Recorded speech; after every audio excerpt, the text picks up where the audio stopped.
Welcome to CoreLogic's update on housing market conditions for August 2018. Last month we saw our national index move through the 10th straight month of falling home values. Since peaking in September last year, the Australian housing market has recorded a cumulative 1.9% fall in value, a relatively mild downturn to date, especially when you consider that values remain 31% higher than they were 5 years ago. The month of July saw the housing downturn gathering some momentum though.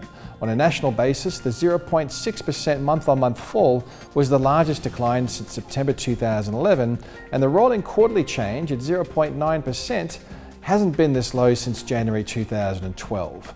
5 of the 8 capital cities saw values slip lower over the past 3 months, and trends across the regional housing markets where conditions have generally been more resilient to falls have also turned negative.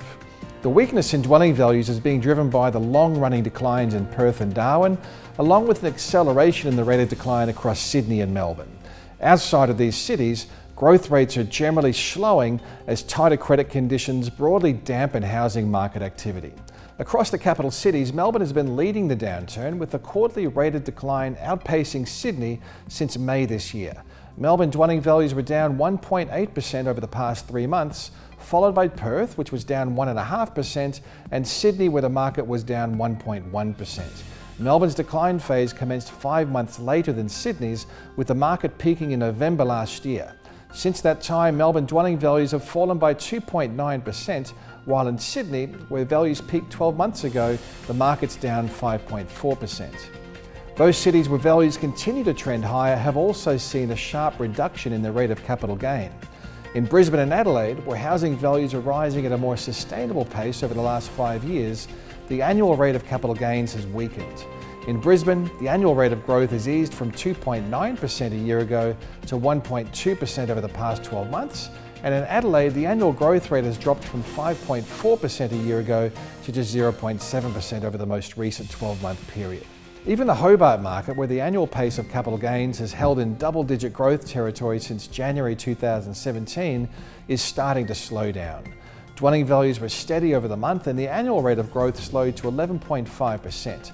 Still strong, but the slowest annual growth rate since February 2017. Over the past 3 months, Hobart dwelling values have increased by just 1.1%, which is their slowest rate of increase over a 3-month period since July 2016. Focusing on the regional markets, dwelling values were down 0.2% across the combined regionals index over the 3 months ending July, driven by falls across regional New South Wales, where the market was 0.2% lower. Values were also down 0.6% across regional Queensland and regional WA, which recorded the largest decline over the quarter, down 3.5%. While 3 of the 7 rest of state regions saw a fall in values over the 3-month period, the pace of growth across the remaining regional areas has clearly decelerated, contributing to the overall softer national result. Settled sales numbers highlight the market weakness, with the number of dwelling sales falling by almost 10% over the 12 months ending July 2018. Every capital city, apart from Adelaide, has seen a reduction in the number of settled sales, with the largest annual declines recorded in Sydney and Melbourne, where the sales over the past 12 months were down 17% and 15% respectively. As activity in the market slows, inventory levels have risen and vendors have lost some leverage. Total advertised stock levels are almost 8% higher than a year ago, reaching the highest level for this time of the year since 2012. With more properties to choose from, buyers are negotiating harder, resulting in higher vendor discounting rates and longer selling times for private treaty sales. Of course, conditions are very different from city to city and across the regions. The Perth housing market has slipped a little lower over the past 3 months, after recording several consecutive months of positive growth.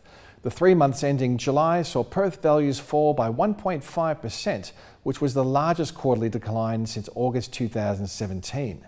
While we remain of the view that the Perth housing market is either at the bottom of its downturn or very close to it, the recent negative movements highlight that this market remains fragile and growth drivers are very scarce. The apartment market has been the weakest, dragging the quarterly reading down by 3.3%, while house values were down a smaller 1.1% over the past 3 months. Overall, we can't see any factors that may halt or reverse the housing market's trajectory of subtle declines over the second half of 2018. The availability of housing credit has been a significant factor contributing to the slowdown. However, there are a variety of hurdles contributing to slower conditions. From a credit perspective, the latest credit aggregates from the Reserve Bank of Australia highlight that owner-occupier lending has continued to grow at a relatively strong pace, up almost 8% over the 12 months to June. The same data highlights that the slowdown in credit growth is attributable almost entirely to less investment lending, where growth is tracking at a record low of 1.6% annually. Sydney and Melbourne have recorded the most substantial concentration of investment activity, and despite the tighter lending conditions for this segment and weaker housing market conditions in Sydney and Melbourne, somewhat surprisingly, New South Wales and Victoria continue to show high levels of investment concentrations relative to other states. Although the 10% speed limit on investment credit growth has been removed for eligible lenders, we aren't expecting to see a rebound in credit availability for investment purposes. Mortgage rate premiums for investment loans remain in place, and the limits on interest-only lending continue to provide disincentives to housing market investment. Additionally, market factors such as low rental yields and dim prospects for short-term to medium-term capital gains are also likely to quell investment demand. Higher housing supply is another factor that's likely to weigh on some sectors of the market.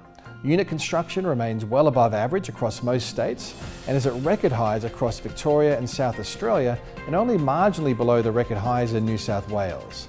Coupled with high supply, key segments of demand, including domestic investors and foreign buyers, have thinned out, which could see some downwards pressure on prices, particularly in those areas where new investment-grade projects are numerous.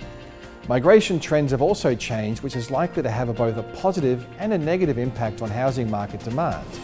Although the Australian Bureau of Statistics demographic data is only current to December last year, it's clear that New South Wales is seeing a growing exodus of residents to other states, while interstate migration rates into Victoria appear to have peaked as well. The reduction in migration implies reduced housing demand in these locations. Queensland is the major beneficiary of cross-border resident flows, which should help to support housing demand, especially across the southeast corner of the state. Despite the reduction in dwelling values in Sydney and Melbourne, housing affordability remains a pressing issue in these cities. The ratio of dwelling prices to incomes was tracking at 9.1 in Sydney and 8.1 in Melbourne at the end of June. Although these ratios are likely to improve as incomes edge higher and as housing prices reduce, prices would need to fall a lot further to see this measure of affordability return to more adequate levels, especially when you consider where these ratios are relative to the other capital cities. While dampening factors are clearly at play, consistently low mortgage rates will continue to provide a support buffer, which should help to keep a floor under housing demand. Owner-occupiers continue to enjoy mortgage rates at the lowest level since the 1960s, and although investors are paying about a 60 basis point premium on their home loans, interest rates remain low for this segment of the marketplace as well. Higher funding costs could see mortgage rates edge a little bit higher.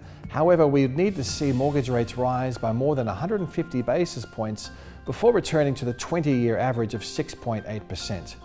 Even though smaller lenders have increased owner-occupier mortgage rates, some larger lenders have recently reduced interest rates for certain owner-occupier mortgages. Considering the 30% limit on interest-only loan originations and the stiff interest rate premiums for interest-only loans, it's likely we'll see more owner-occupiers gradually consume a greater share of market activity relative to investors going forward. With the housing market changing rapidly, it's becoming even more important to stay across the trends as well as the key economic and demographic factors at play. The CoreLogic research pages are maintained with a frequent update schedule on the key issues. Stay up to date at www.corelogic.com.au.